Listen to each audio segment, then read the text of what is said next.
people like me. You need people like me so you can point your fingers and say, that's the bad guy. That's the bad guy. That's the bad guy. That's the bad guy. That's the bad guy.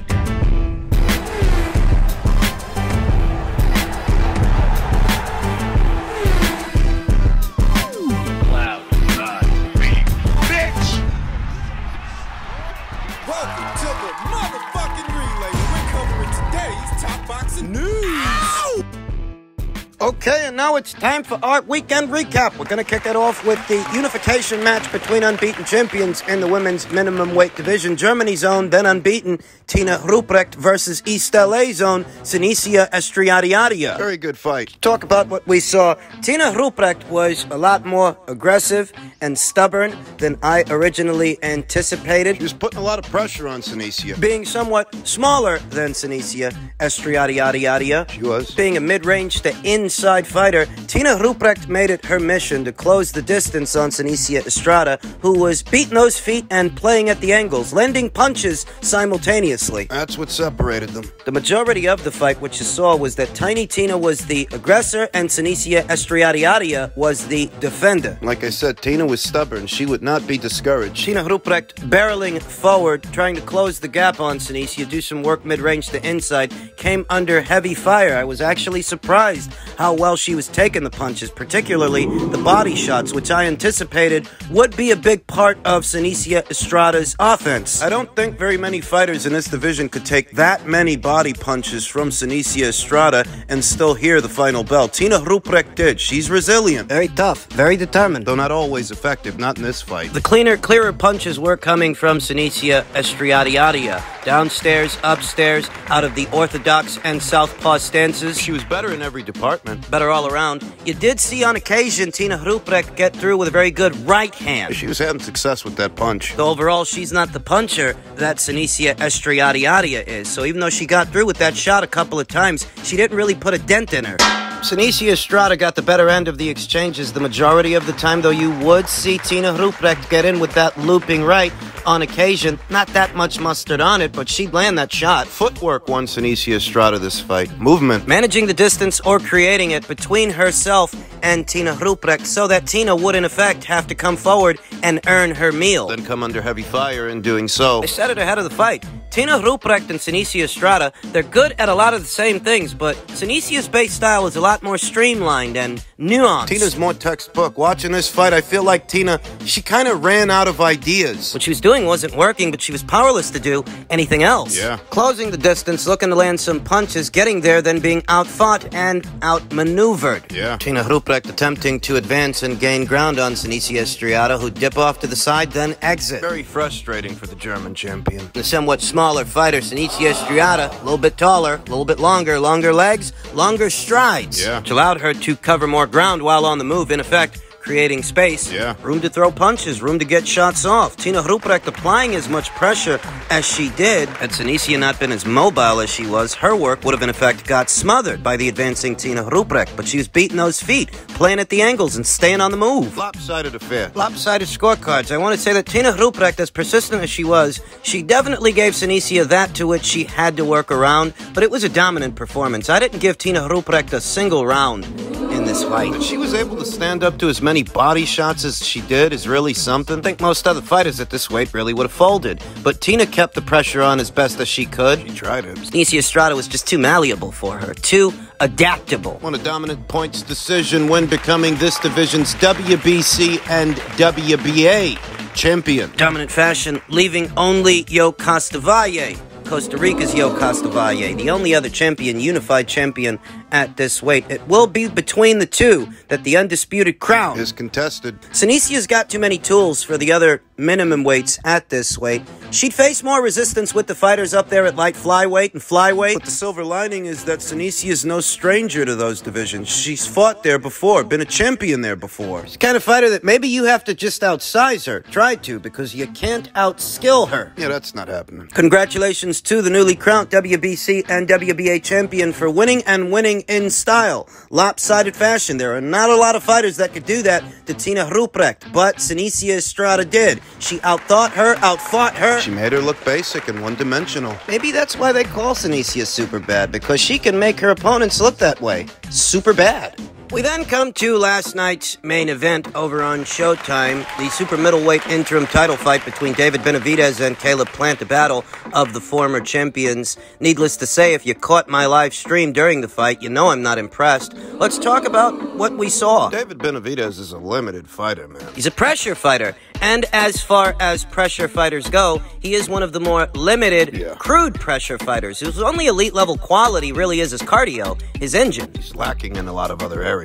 Nevertheless, I picked him to win, and he did that, though he did get off to a rough start. I gave Caleb Plant the first round for managing the distance behind the jab, and, he seemed the ring general to me in that round. Seemed to me like David Benavidez was showing that guy a lot of respect. I expected David to get off to a faster start, and he didn't. I gave Caleb Plant the first round behind ring generalship, the second round for managing the distance. Still getting a lot of respect from David. Who didn't land any meaningful shots through rounds 1 and 2. Caleb Plant was the busier puncher of the two, keeping that jab working, keeping himself moving. Gave Caleb Plant rounds 1 and 2. The third round seemed like a swing round to me. Caleb was still managing the distance well, but David was a lot more aggressive in that round. I figured he might have nicked it. 2 rounds to 1 with Caleb Plant up by a point. I gave the fourth round to Caleb Plant, who was busier in the round, hitting and holding, smothering David Benavidez's work as David would attempt to close the distance. The cleaner punches were coming from Caleb, and he landed a really good jab that snapped David's head back towards the end of the round. I gave Caleb the fourth round. I gave Caleb the fifth round, who was just playing with his food at that point, styling on David Benavidez, a bit of showboating. Amassed an early lead. David couldn't get within striking distance. Caleb was hitting and holding and frustrating David and finding moments to get off clean punches in between. A lot was made in reference to how Kenny Bayless officiated this fight. All the holding from Caleb Plant. But you know what? If this guy's the monster that you make him out to be, if David Benavidez is every inch the monster you guys claim he is, I don't want to hear about some referee when Caleb Plant ties him up. He did that enough times throughout the course of this fight that David should have been able to come up with a solution, if he is in fact a monster. So I gave Caleb Plant the fifth round. I gave Caleb Plant the sixth round for the same reason I gave him the fifth round. He's styling on David Benavidez. Showboating. Staying on the move, fighting on the fly, fighting on the balls of his feet, in effect making David Benavidez miss a lot of punches. At that point, David was visibly frustrated. Guy ain't got no feet. Got very basic footwork. Very basic combinations. David Benavidez was struggling to get within striking distance of Caleb Plant because whenever he did, Caleb would tie him up. He'd smother. When he wasn't sticking and moving, he was hitting and holding. Now, by the seventh round, acknowledging that there was at least one swing round back there, I felt like Caleb was still up on the cards. I felt he did enough in the seventh to take it. He snapped David's head back towards the end of the round. So I figured at the end of the seventh, this is either a 6 rounds to 1 or 5 rounds to 2 Caleb Plant kind of fight. He still got a lead. He was still ahead at least on my card after 7 rounds. I went ahead and gave David Benavidez the 8th round. At this point, this started looking like a 6 rounds to 2 to 5 rounds to 3 kind of fight. With Caleb still in the lead, but he was gassing. David was the busier of the two in the round. Better and busier in the 8th round. I gave that round to David Benavidez. In what was a tale of 2 halves. After 9, I figured it's either 6 rounds to 3 in favor of Caleb or 5 rounds to 4 in favor of Caleb. But at this point, it was established that David Benavidez was closing the distance and catching up to a faded Caleb Plant. He's still playing catch-up. Though you could see the pace of the match had finally caught up to Caleb Plant, whose engine I didn't trust. In my weekend picks video, I said as much. Caleb can get off to a great start, but in this sport, it's not how you start. it's how you finish. And while David Benavidez was able to consistently keep the pressure on Caleb Plant, all Caleb could do was resort to hitting and holding and smothering. I gave David Benavidez the 9th round, David Benavidez the 10th round. At that point, I figured it's either 6-4 in favor of Caleb or tie score. 5 rounds to 5. A punishing round for Caleb Plant, who barely survived the 10th round. So obviously spent, his legs were gone. All he could do was spoil and smother. David Benavidez was getting in there with a couple of hard shots, taking something out of Caleb Plant, though a lot of David Benavidez's work throughout the course of this fight, even in rounds that he won, really wasn't very clean. Or accurate. I gave David Benavidez the 10th round, gave David Benavidez the 11th round. At this point, Caleb Plant is so obviously exhausted, his nose is busted, he's bleeding, he's staggering around all over the place. His punch output had significantly decreased, and you know what stood out to me is that this guy's so obviously exhausted. If David Benavidez is every inch the monster they say he is, why can't he close the show? Where's the combination punching? Where's the shoe shines? What happened to all that stuff about breaking this guy's jaw and knocking him out? Opposite the ring, a noticeably smaller fighter in Canelo Alvarez. This guy didn't make it out of the 11th round, but with you he did, and you're supposed to be some kind of monster? I don't think so. And don't give me the bit about Kenny Bayless, and don't give me the bit about excessive holding. It's up to David Benavidez to create space to get off punches. I gave David Benavidez the 12th and final round, as it was more of the same in the 12th that we saw in the 11th. Making this a 7-5 kind of fight in favor of David Benavidez, who I picked to win, though I picked him to win by way of knockout. Needless to say, he didn't deliver. I am not impressed. Guy's basic. I think the most elite level quality that David Benavidez has, well, you know, it's not accuracy, it's not combinations. It's not finding ways around the guard to get punches in there like an Artur Beterbiev would, punches that either sail around the guard or punching around the gloves, under the elbows, perhaps uppercuts that split the guard. Uppercuts up the middle. David ain't got elite level combinations or elite level punch placement. He ain't got elite level footwork either. Certainly not the best at judging distance because, well, if he were, all of Caleb Plant's hitting and holding would have been anticipated.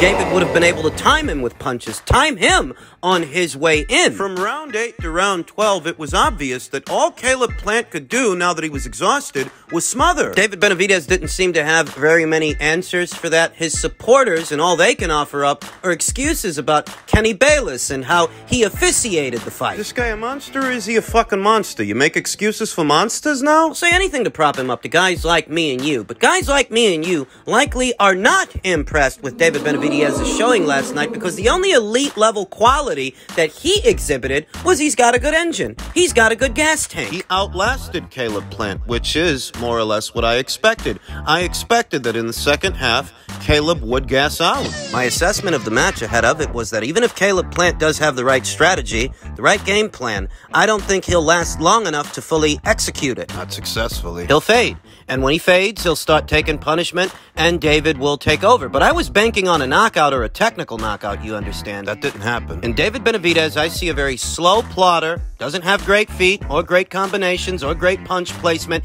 He's more accustomed to facing stationary targets. You're telling me the difference between this guy being a monster and not being a monster is a bit of hitting and holding. And the minority of individuals that claim that this is a better Caleb Plant than the one Canelo Alvarez fought, well, what the fuck has he done since the Canelo Alvarez fight that proves that? What is that even based on? For all the hullabaloo about David Benavidez, he didn't stop the guy. He didn't look like a monster to me. He's so much of a fucking monster that at the end of 12 rounds, all you can tell me about is Kenny Bayless? Give me a break. I'd love to see Canelo Alvarez fight this very limited, slow-footed plotter. I'd love it. I think instead of pursuing a Dimitri Bivol rematch, he should strike while the iron is hot and take on this very basic brawler. This is the fight I think Canelo should have in September. I already had Canelo beating David Benavidez before this fight, just based on styles. This fight confirms it for me. This guy's basic. The only standout quality I see in David Benavidez is he's got a good engine, but you tack on some accurate counterpunching to the head, to the body, when the guy don't see it, and that'll simmer him down. This guy's basic. And finally, in men's cruiserweight news, an even more lackluster showing up there at cruiserweight for Lawrence Okolie, who officially made his boxer debut opposite the ring his mandatory challenger by way of the WBO, David Fleshlight. A lot has changed for Lawrence in the last 12 months. You know, he's not being trained by Shane McGuigan anymore. He's with Sugar Hill Stewart now. He's not boxing under the Matchroom banner. He's under the Boxer. Listen, Lawrence Okolie was never a fan-friendly fighter, irrespective of who he had in his corner and what promotional outfit he was with. Lawrence Okolie has always been a somewhat difficult fighter to watch, though for what it's worth, I actually think the partnership between him and Sugar Hill Stewart, given Lawrence Okolie's physical dimensions, I think it can be fruitful, though a lot of knee-jerk reactions. Yesterday's fight sucked. The nicest thing I can say about yesterday's fight is that it was a forgettable fight, and that's the kind of fight that you want to forget. If you're Lawrence Okolie, you want to put distance between you and that performance. You need to get back out there and make people forget. Now, Lawrence got off to a good start, you understand. And he won the vast majority of the rounds. You know, I think I only saw one round that I could have, at least in theory, given to David Light, who was greatly struggling to get past Lawrence Okolie's lead hand, his jab. Lawrence was sticking and moving and managing the distance. He was controlling the fight. It wasn't a bad performance per se, because Lawrence Okolie looked bad in the sense to where he's getting hit with punches he don't need to get hit with, or he's losing rounds, he's down on the cards. It wasn't bad in that sense. No doubt in anybody's mind who won the fight. That is, if they were unlucky enough to watch it. They actually managed to sit through the whole thing. You know, there was actually footage pouring in during the fight of people leaving the arena. They were walking out in the mid-rounds. They were bored out of their minds. Sky Nicholson, unbeaten up-and-comer Sky Nicholson from Australia, you know, I think she was taking a jab at Lawrence as well. Yeah, she didn't mention him by name during the fight. She just posted a yawning emoji. Oh. Guess she was sleepy. I wonder how that happened. Look at that. Now, Old Fish Eyes Frank Warren, he tweeted that if you want to watch a card that actually has some atmosphere, tune into BT Sport, who had a card happening at the same time. I mean, if there's anything bad about Lawrence's performance, it's that it wasn't fan-friendly. It was hard to watch. He won the fight. He definitely won the fight. There's no debates there, but he didn't win in style. And it is not the consumer's job to offer up any level of understanding for what is not an entertaining spectacle, not an entertaining fight. Ultimately, Lawrence has got some things he's got to work through. Myself, if you're boring, you're boring. If they think you're boring, they think you're boring. The consumer doesn't have to apologize for that, though myself, I am a little bit more level-headed. Lawrence strikes me as a fighter who's caught between styles. He was with Shane McGuigan in his last fight, and he was with Sugar Hill Stewart in this one. It had been over a year since his last fight, in February of last year, and that was the only fight that he had, so I think this is a guy who was shaking off ring rust. He looked flat. At the start of the match, the jab was working, and the half step back, the lateral movement, it was looking alright, but after a while, it became monotonous. Rounds that all looked the same. Nothing really happening. He tried for a few right hands, but he was just off the mark. His timing was off with the right hand. I chalked that up to ring rust. This went on for a while. People started leaving, started complaining. In the 11th, he actually hurt David Light,